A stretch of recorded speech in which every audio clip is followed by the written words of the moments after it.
हरे कृष्णा। जगत गुरु शिल प्रभुपाद महाराज की जय। नमो ओम विष्णुपादाय कृष्ण प्रेष्ठाय भूतले श्रीमते भक्ति वेदांत स्वामी निति नामिने। नमस्ते सारस्वती देवे गौरवाणी प्रचारणे निर्विशेष शून्यवादी पाश्चात्य देश। जय श्री कृष्ण चैतन्य प्रभु नित्यानंद श्री अद्वैत गदाधर शिवासादि गौर भक्तवृंद। हरे कृष्ण कृष्ण कृष्ण हरे हरे, हरे राम राम राम। हरे कृष्ण कृष्ण कृष्ण हरे हरे, हरे राम राम राम। हरे कृष्ण कृष्ण कृष्ण हरे हरे, हरे राम राम राम। ओम नमो भगवते वासुदेवाय, ओम नमो भगवते वासुदेवाय, ओम नमो भगवते वासुदेवाय। शील प्रभुपाद महाराज की जय, परम पूज्य लोकनाथ स्वामी महाराज की जय, निताई गौर प्रेमानंदे हरि हरि बोल। आज हम लोग चैतन्य चरितामृत के ऊपर चर्चा करेंगे। जो चैतन्य चरितामृत, जो चैतन्य महाप्रभु राधा कृष्ण का जो अवतार थे और भक्ति का प्रचार करने के लिए इस कलयुग में 550 साल पहले आए थे, तो उन्होंने ही ये चैतन्य चरितामृत के ऊपर बात किया था। तो उसके ऊपर हम बात करें। तेषा सततयुक्ताना भजता प्रीतिपूर्वकं ददामि बुद्धि योग तयेन मामुपयान्ति ते। जो लोग निरंतर मेरी भक्ति में संलग्न रहते हुए प्रेम पूर्वक मेरी सेवा करते हैं, उन्हें मैं ऐसा ज्ञान प्रदान करता हूँ जिससे वे मेरे पास आ सके। भगवान क्या बोलते हैं? जो लोग निरंतर मतलब हमेशा नेहमी सातत्य से दररोज संलग्न रहते हैं भक्ति में, उन्हें मैं प्रेम पूर्वक और वो मेरी प्रेम पूर्वक सेवा करते हैं, उन्हें मैं ऐसा ज्ञान प्रदान करता हूँ जिससे वे मेरे पास आ सके। मतलब भगवान के चरण स्वरूप को साक्षात में पा सकते हैं। इस श्लोक में बताया गया है कि गोविंद देव किस प्रकार अपने प्रामाणिक भक्तों को शिक्षा देते हैं। भगवान यह घोषित करते हैं कि जो उनकी दिव्य प्रेममयी सेवा में निरंतर लगे रहते हैं, उन्हें वे आस्तिक ज्ञान का प्रकाश देकर अपने प्रति अनुरक्ति प्रदान करते हैं। दिव्य चेतना की इस जागृति से भक्त मुग्ध हो जाता है और इस तरह वह अपने नित्य दिव्य रस का आस्वादन करता है। ऐसी जागृति केवल उन्हें प्रदान की जाती है जो भक्ति द्वारा भगवान की दिव्य प्रकृति के बारे में आश्वस्त रहते हैं। वे जानते हैं कि परम सत्य जो कि पूर्ण आध्यात्मिक है, वह सर्वशक्तिमान पुरुष है, अद्वितीय है और इनकी इंद्रियां पूर्णतया दिव्य है। वे समस्त सृष्टि के उद्गम है। ऐसे शुद्ध भक्त सदैव कृष्ण के ज्ञान में तथा कृष्ण भावना में निमग्न रहकर विचारों एवं अनुभूतियों का आदान प्रदान उसी तरह करते हैं जिस तरह बड़े बड़े वैज्ञानिक परिषदों में अपनी खोज के परिणामों एवं अपने दृष्टिकोणों पर विचार विमर्श करते हैं।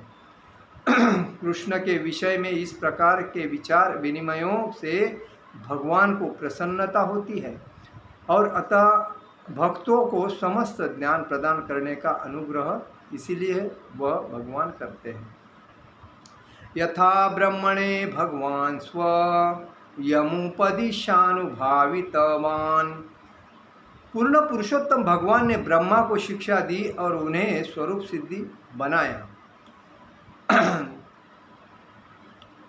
भगवान उनकी सहायता करते हैं जो अपनी सहायता स्वयं करते हैं।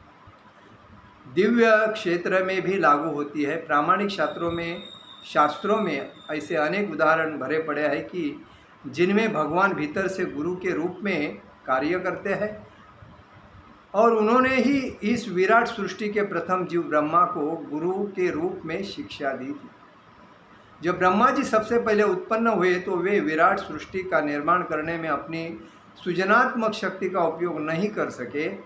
प्रारंभ में केवल ध्वनि थी जिससे तप शब्द गूंज रहा था, जो सूचित करता है कि आध्यात्मिक साक्षात्कार के लिए कठिनाइयों को स्वीकार करना होगा।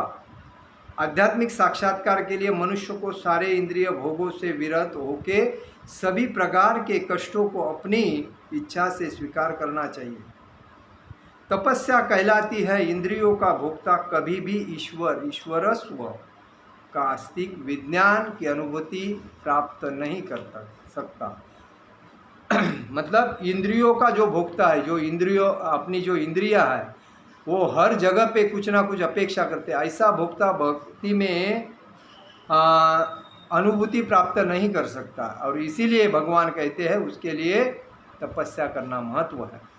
ब्रह्मा जी कृष्ण के द्वारा तप शब्द ध्वनि से दीक्षित कर दिए थे, तो वे तप में लग गए और विष्णु की कृपा से आध्यात्मिक साक्षात्कार के द्वारा दिव्य जागृत हुए। वैकुंठ का दर्शन करने में वह समर्थ हो गए। आधुनिक विज्ञान रेडियो, टेलीविज़न तथा कंप्यूटर जैसी भौतिक खोजों के बल पर संपर्क स्थापित का आह्वान किया, वह इससे भी अधिक सूक्ष्म था। आजकल के हमें सब कुछ रेडी पोजीशन में मिला है, रेडियो, टीवी, मोबाइल, मतलब हर चीज़ जो भी है इंटरनेट पे जाके तुरंत मिलता है। लेकिन पहले ज़माने में वो नहीं था, तभी एकाग्रता से तप करके बाद में उनको साक्षात्कार मिलता था। मनुष्यों के मूल पिता ब्रह्मा ने तपस्या का द्वारा विज्ञान का आह्वान किया। देखिए, मनुष्य के मुख्य मूल पिता कौन है? ब्रह्मा जी। तो उन्होंने प्रथमतः तपस्या करने के बाद ही उन्हें विज्ञान आह्वान किया गया। इससे भी अधिक सूक्ष्म था। समय आने पर भौतिक विज्ञानी यह भी जान सकेंगे कि हम वैकुंठ लोक के साथ किस प्रकार संपर्क स्थापित कर सकते हैं। ब्रह्मा जी ने भगवान की शक्तियों के विषय में जिज्ञासा की, तो भगवान ने इनका उत्तर ने श्रीमद् भागवतम में दिया। भगवान द्वारा परम गुरु के रूप में दिए गए थे क्या उपदेश, मतलब उत्तर। तो दूसरे स्कंद में 9वें अध्याय में 31 और 36 के उद्भूत यह श्रीमद् भागवतम में किया गया है कि उन्हें भगवान द्वारा परम गुरु के रूप में उपदेश दिया है। देखिए, इसमें क्या कहा गया है? भगवान कहते हैं कि जो निरंतर मेरी भक्ति में संलग्न रहते हुए प्रेम पूर्वक मेरी सेवा करता है, उसे वो ज्ञान प्रदान करते हैं और वो भगवान के पास जा सकता है। इसीलिए कहा गया है कि निरंतर मतलब आस्तिक ज्ञान का प्रकाश देकर अपने प्रति अनुरक्ति प्रदान करते हैं। दिव्य चेतना की इस जागृति से भक्त मुग्ध हो जाता है और इस तरह वह अपने नित्य दिव्य रस को आस्वादन करता है। देखिए, हम भी भगवान की भक्ति करते हैं, लेकिन हमारी इंद्रियां हर जगह पे चल बिचल होके हमारे चांटिंग भी करते हैं तो हमारा ध्यान किधर दूसरी जगह पे जाता है। मंदिर में जाते हैं तो दूसरे को देख के हम लोग बोलते हैं, अरे देख उसने कैसा, मतलब ये आँखें हमारे अलग अलग इंद्रिया को मार्गदर्शन देने के बाद हम विचलित हो जाते हैं। तो विचलित क्यों होते हैं? क्योंकि हमारे जो अंदर ईर्ष्या, लोभ, मोह, क्रोध, अहंकार, लोभ, ये जो राक्षस है वो कुछ ना कुछ इच्छा लेके मंदिर में जाते हैं और मंदिर में भगवान से अपेक्षा करते हैं कि भगवान मुझे ये चाहिए, मुझे घर चाहिए, नौकरी चाहिए, शादी होना चाहिए, प्रॉपर्टी मिलना चाहिए, मेरा बिजनेस अच्छा चलना चाहिए, थोड़ी नौकरी अच्छा पगार की मिली होती तो आपको थोड़ा भोग भी अच्छा लेके आता। अलग अलग मतलब विचार क्या है कि दूसरे का बुरा हो, मेरा अच्छा हो, मेरे को पद अच्छा मिले, दूसरे को नहीं मिला चलेगा। ये गलत विचार हमारे अंदर इतने भरे पड़े हैं कि हम दूसरे के बारे में अच्छा भी नहीं सोच सकते, ना खुद के बारे में भी अच्छा सोच सकते हैं। और यही विचार लेके जब आदमी जाता है भगवान के मंदिर में, तो भगवान भी देख के हैरान हो जाते हैं अपने भक्त को कि कैसा भक्त है।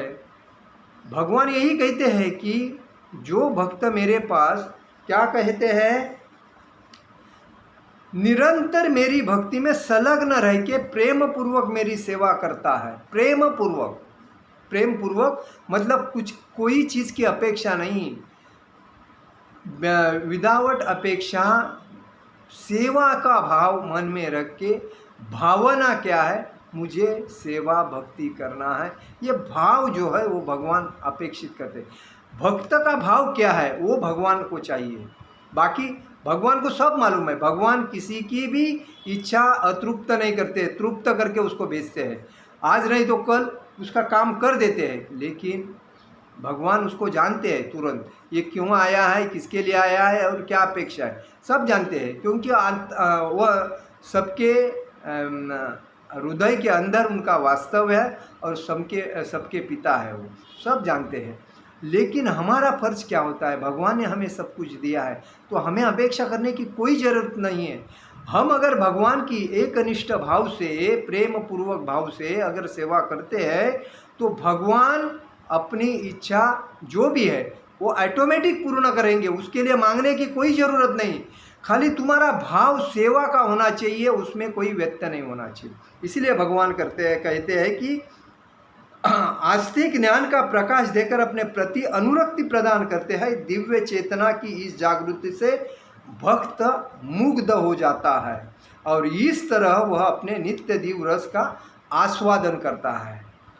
आस्वादन रस, जो भगवान के भक्ति का जो रस आस्वादन कभी करता है, तो जब भक्त मुग्ध हो जाता है, तल्लीन हो जाता है, संकीर्तन करने में, प्रचार करने में, भक्ति करने में तल्लीन हो जाता है, कोई अपेक्षा नहीं, भूख प्यास। जैसा कि तुकाराम महाराज थे, तुकाराम महाराज ने भक्ति करने के टाइम पे अपनी पत्नी क्या बोलती है उसके ऊपर कभी ध्यान नहीं दिया था। उनके सामने एक ही हरि का नाम था, जो राम कृष्ण हरि, राम कृष्ण हरि, राम कृष्ण हरि। ओम नमो भगवते वासुदेवाय, ओम नमो भगवते वासुदेवाय, ओम नमो भगवते वासुदेवाय। विठ्ठल विठ्ठल विठ्ठल विठ्ठल विठ्ठल विठ्ठल, जय हरि विठ्ठल विठ्ठल, जय हरि विठ्ठल विठ्ठल, जय हरि विठ्ठल।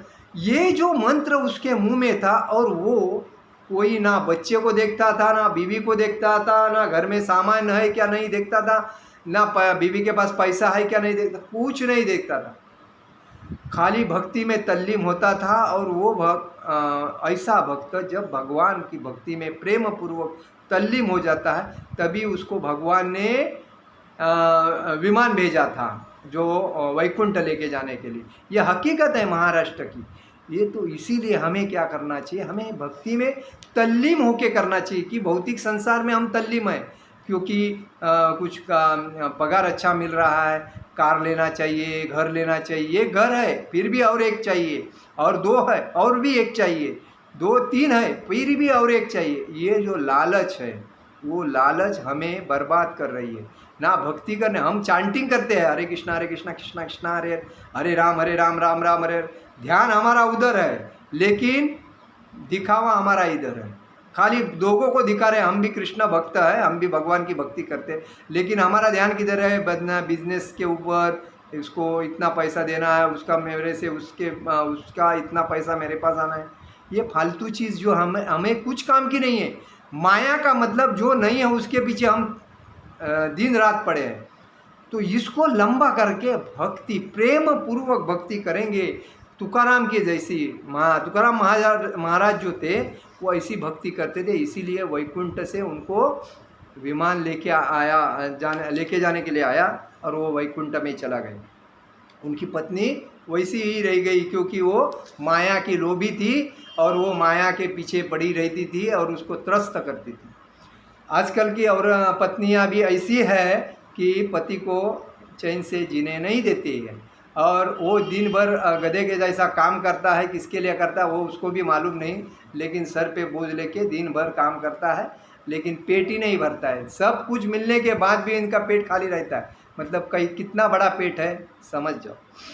तो भक्ति द्वारा भगवान की दिव्य प्रकृति के बारे में आश्वस्त रहते हैं। वे जानते हैं कि परम सत्य आध्यात्मिक व सर्वशक्तिमान पुरुष अद्वितीय है, इंद्रिया पूर्णतया दिव्य है।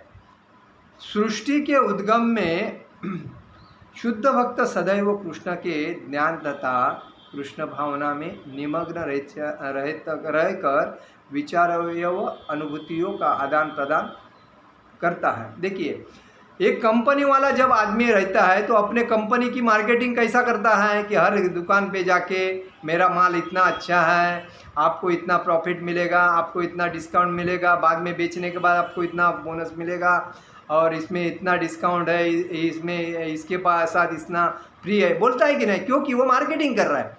तो हमें भी भगवान के भक्ति की मार्केटिंग करनी चाहिए कि हर जगह पे जाएंगे तो कृष्ण लीला के बारे में बोलना चाहिए, भगवान कृष्ण के बारे में बताना चाहिए, कृष्ण भक्ति में कितनी सोईस्कर भक्ति है, उससे भगवत धाम जाने का कैसा सुपिक हाईवे बना के श्रील प्रभुपाद ने रखा है, उसको हमें कैसा आत्मसात करके चलना है, इसके बारे में हमें भी मार्केटिंग करना चाहिए। जैसा कि बताया कि वैज्ञानिक परिषदों में अपनी जो वैज्ञानिक खोज करते हैं उसके बारे में परिषदों में भाषण देके बताते हैं कि हमने ऐसा किया, इसके बारे में बाद में उसका वैज्ञानिक रूप के वजह से ये इसका क्या बोलते हैं उसका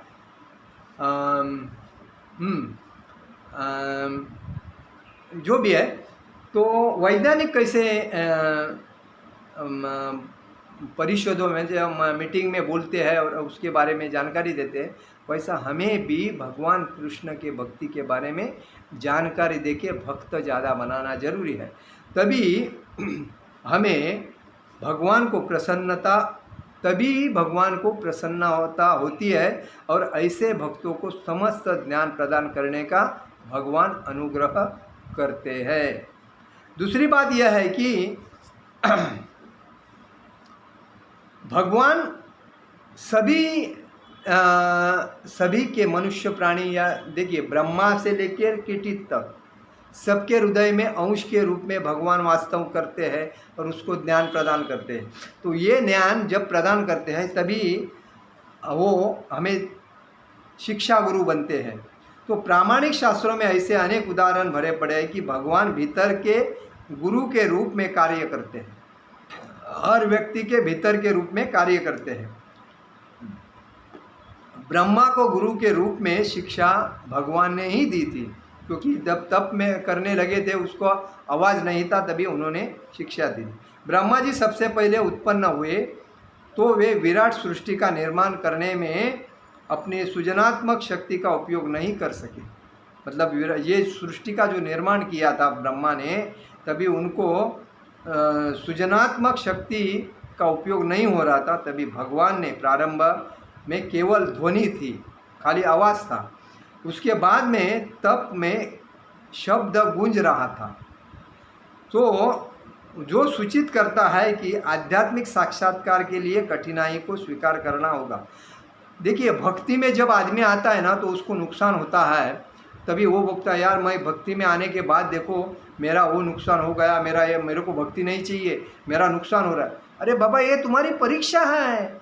जब भगवान भोलेनाथ तो नहीं है, तो तुम अगर भक्ति में आगे बढ़ना चाहते हो तो भगवान तुम्हारी परीक्षा लेगा। इस परीक्षा में पास होगा तो तुम्हें भगवान की भक्ति का आस्वाद मिलेगा। आस्वाद के बाद तुम भक्ति में प्रगति करते हो, भक्तों की संगति में आते हो, प्रसाद ग्रहण करते हो, बाद में दीक्षा लेते हो। दीक्षा लेने के बाद भक्ति में शुद्ध भक्तों से मिलते हो, बाद में भागवत दास जाने का रास्ता आपको हाईवे मिल जाता है।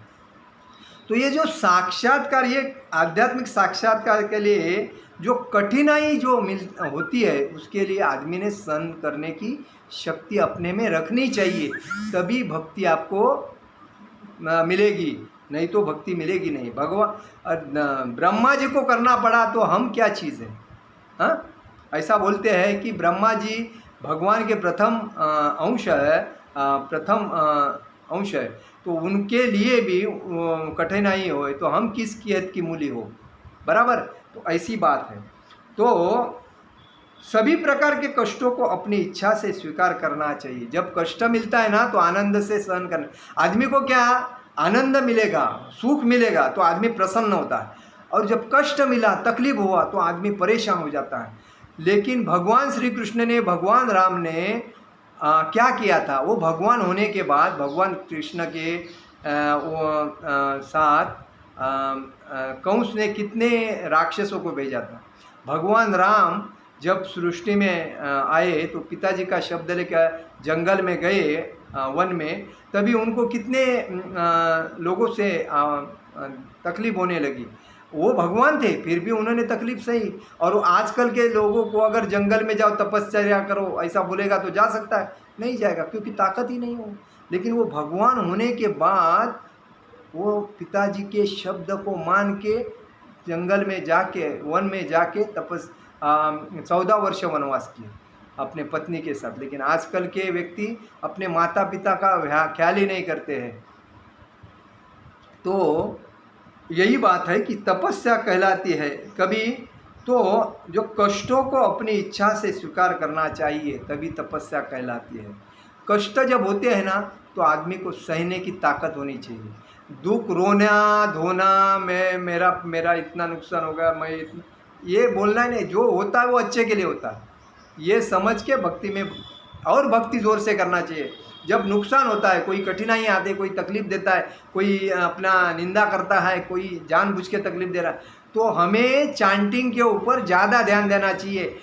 कल 15-16 माला कर रहे थे, आज 20 माला करूँगा, 22 करूँगा, 25 करूँगा, 30 करूँगा। माला जितना ज़्यादा करोगे उतना आपका स्पीड बढ़ता जाएगा, और जितने दुख कष्ट तकलीफ होएगी वो निकल जाएंगे अपने आप बाजू में, और आप भक्ति में सरस होएंगे। और जो तकलीफ देता उसके ऊपर सब गिरेगा, आपको काय को तकलीफ है। लेकिन आपको ये कठिनाई सहने की तपस्या करनी पड़ेगी।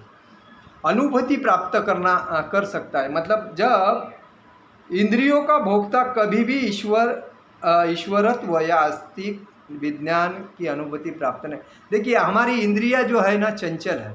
जब आँख कोई देखता है ना, तो मेंदू को बोलता है, मेंदू को बोलता है तो बाद में अट्रैक्शन हो जाता है, और बाद में कुछ ना कुछ उसके बारे में चालू होता है। जो ऐसा चीज़ होता है ना, तभी अपने इंद्रिय को सीधा बोलना चाहिए। इंद्रिय अपने ताबे में होना चाहिए, मन अपने ताबे में होना चाहिए, तभी हम बोल सकते हैं कि बाबा नहीं नहीं नहीं, उधर ध्यान मत दो, बस हमें भक्ति में ध्यान देना चाहिए। और कृष्ण भक्त ही ये कर सकता है, बाकी कोई नहीं कर सकता। आज समाज में कितने लोग, कुछ समाज में जितने लोग हैं, वो कृष्ण भक्ति में आने के बाद प्रभुपाद ने जो नियम पालने को दिए वो पालते हैं, इसलिए वो मनुष्य से भक्त बने हैं। आज जानवर के जैसे मनुष्य कितने हैं समाज में, जैसे रानटी जानवर कुछ भी खाते हैं, कुछ भी करते हैं, वैसे वो प्राणी भी मनुष्य प्राणी के रूप में वो भी करते हैं, वो जानवर है। तो ऐसे लोगों ने भक्ति में आने के लिए भक्तों का संग करना जरूरी है।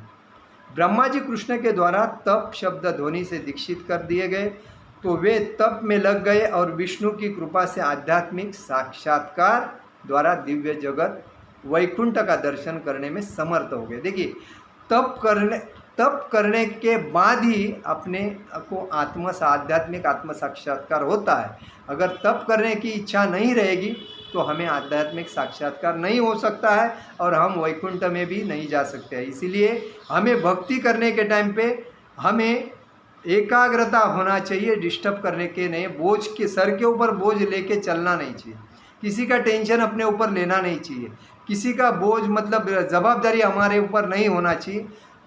फ्रैंकली मन और शांत निर्दोष होके आराम से भक्ति करना है, प्रसन्न मुद्रा से भक्ति करना चाहिए। हंसते हंसते प्रसन्न मुद्रा से भक्ति करेंगे तो भगवान प्रसन्न रहते हैं। आधुनिक विज्ञान रेडियो, टेलीविज़न या कंप्यूटर जैसी भौतिक खोजों के बल पर संपर्क स्थापित कर सकता है, लेकिन मनुष्य का मूल पिता ब्रह्मा तपस्या द्वारा विज्ञान का आह्वान किया, वह इससे भी अधिक सूक्ष्म था।